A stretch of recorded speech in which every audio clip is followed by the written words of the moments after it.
You made it easy on us. The training, and like Tamara was saying, it's dynamite. It kind of highlights things that you would have thought in a normal sales job anywhere else, how you would talk to people and how you need to be that honest, persistent professional, but also putting an interesting spin on really setting yourself aside as the expert and the person that you need to be talking to versus somebody that just is sitting on the other side of a computer screen.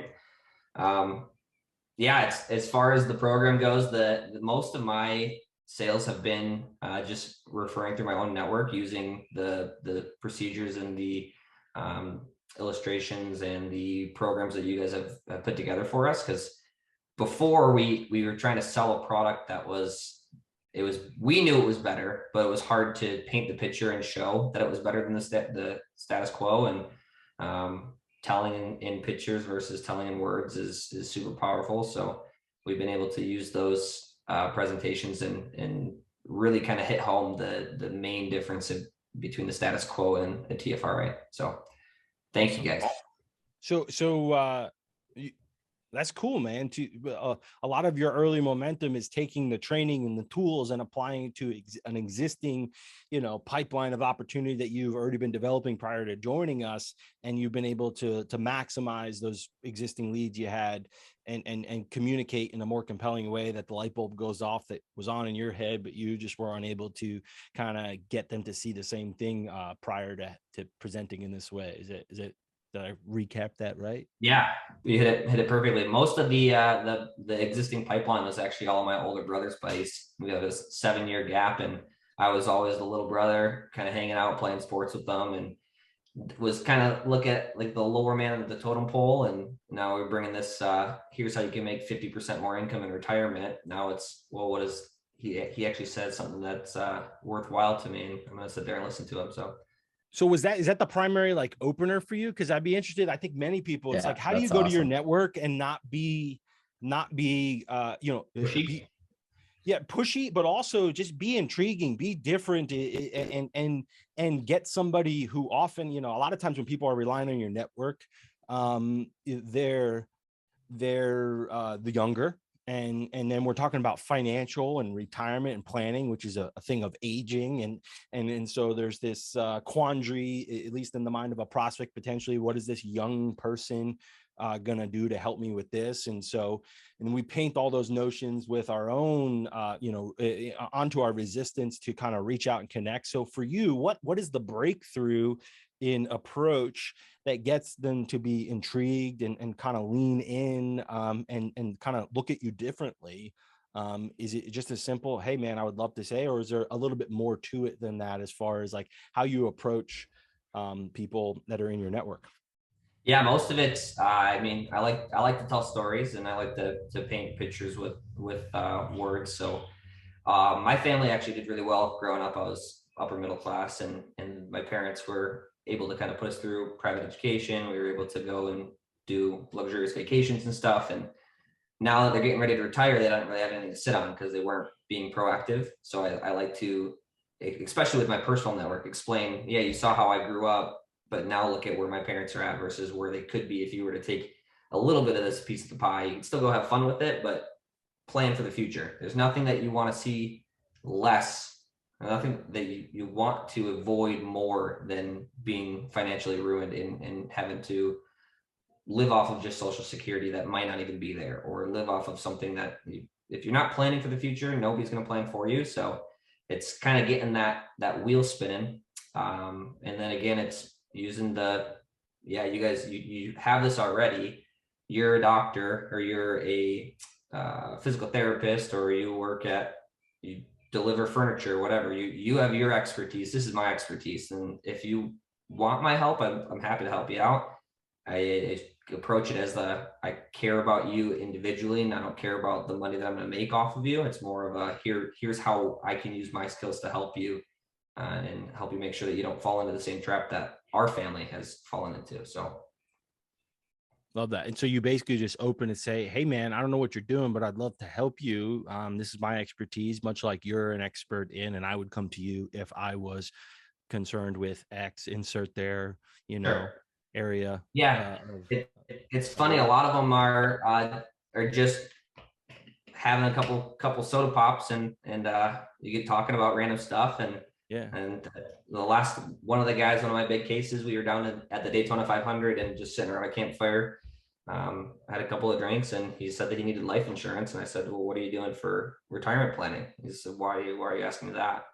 Like, because if you want to kill two birds with one stone, we've got an awesome product that is going to help set you up. And ran him a 12K AP IUL, and he's like, holy cow, this is crazy. Why has nobody ever shown me this? So and then while I'm showing him that, we've got 6 other guys sitting around the fire that are like, oh, really? You can do that? Well, what do my numbers look like? So it just kind of And so you had the same experience I had. When you take this like exploratory service approach, let's see what we can find, and you have something quantifiable. See, most people, and it sounded like this was your past too, they come into this opportunity and everything they were trying to do was convince people that a product was a good idea.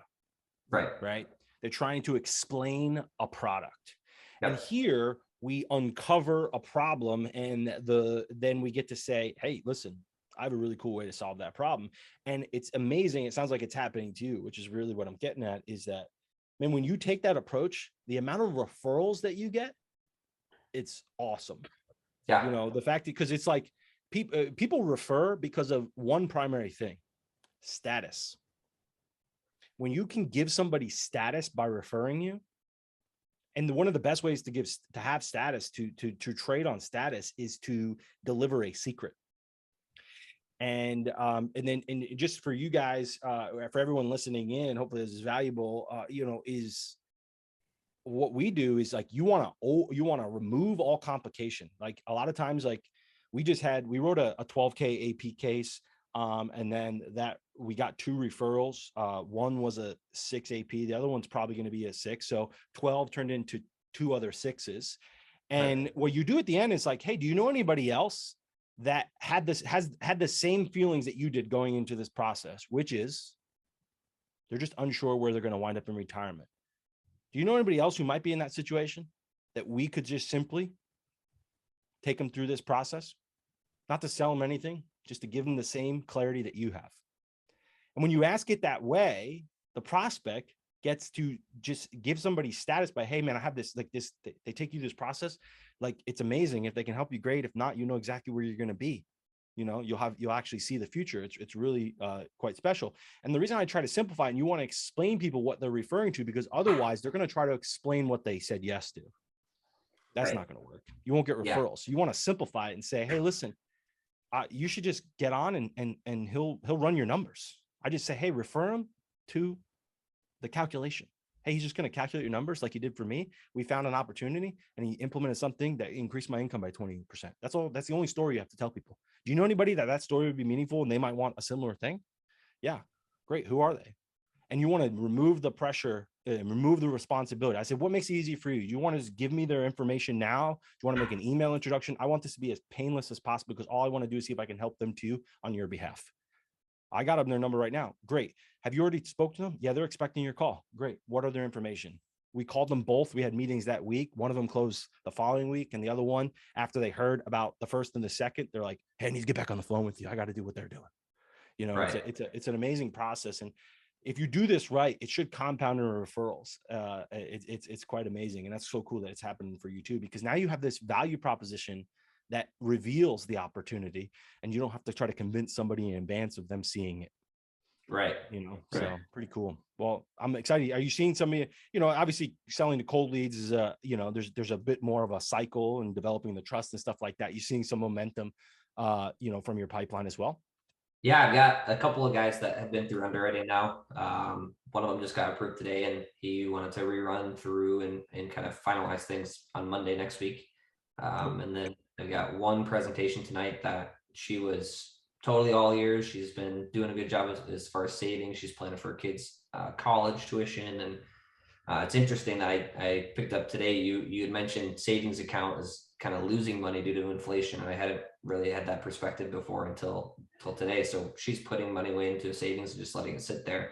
And our proposal is to compound that with the money that they're already looking to earmark for another solution to the problem, and add that to the total premium, and see if you can kind of show here if we use this instead of putting it in savings, where we put it here, where it's going to end up in the long run versus just letting it sit in an account that also you have access to. And if something happens and you get that emergency fund that's guilt driven, or that's you can't really access it as easily. So it's you're marking it for out of sight, out of mind. No way that you're going to touch it unless you absolutely need to, kind of deal.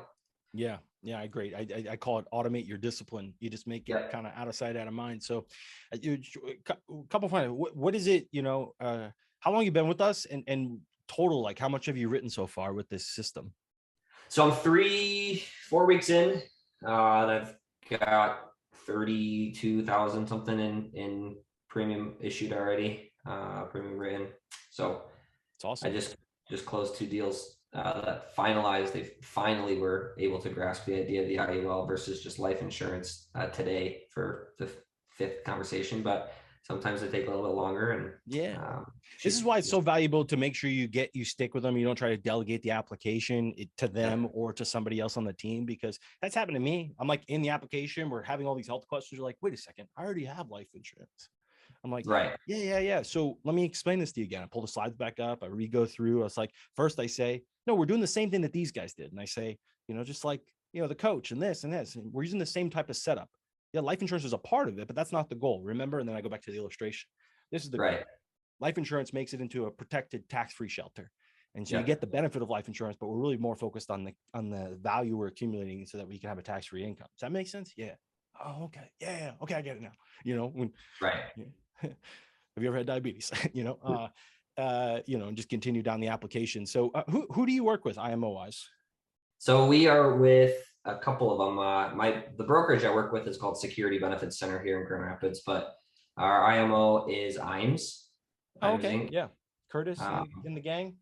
Yeah, Curtis. Yeah, great. Curtis is awesome. Yeah.